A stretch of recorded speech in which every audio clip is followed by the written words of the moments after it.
Morning, everyone.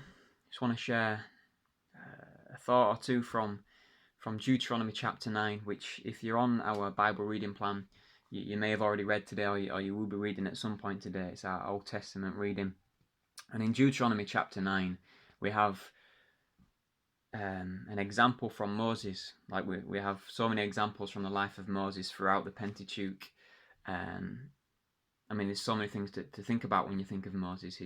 His meekness, his humility, his leadership and call, the years spent in the desert. So much to learn from his life.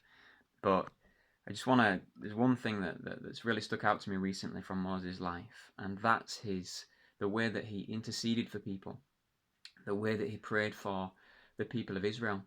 And in Deuteronomy chapter 9, he's telling the Israelites that they're soon going to go into the promised land, but he warns them not to be proud when they go into the land. And he reminds them of 2 times that he had to pray for them and intercede for them because of their wicked ways. The first was from Exodus chapter 32, where the Israelites made the golden calf whilst Moses is up on Mount Sinai receiving the commands, the law from God. And God was angry at that and wanted to destroy the people. But Moses intercedes, he pleads for the people on their behalf before God, and God relents from his anger.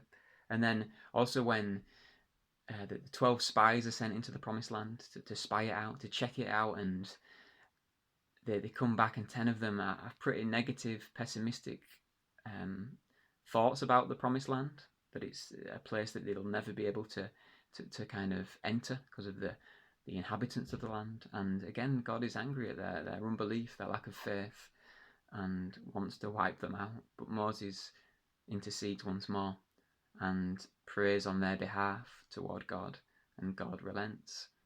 They're the 2 main times of intercession, but there's other times when Moses intercedes for the people too. And intercession is a form of prayer that we all get to be part of. We all can pray for others to God on their behalf.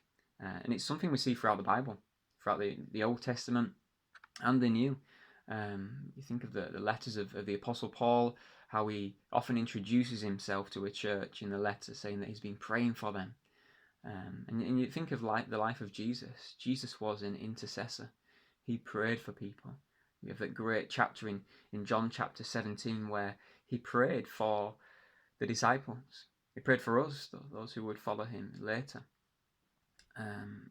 In Luke 22, not long before his betrayal, there's that amazing verse where he tells Peter that Satan had asked for permission to sift him like wheat.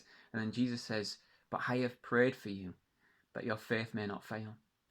And he intercedes for individual people. And of course, on the cross, we see Jesus, the intercessor, praying for the people that are killing him. "Father, forgive them, for they do not know what they do." So intercession is something that we see throughout the Bible. And back to Deuteronomy, we see it early on in the life of Moses.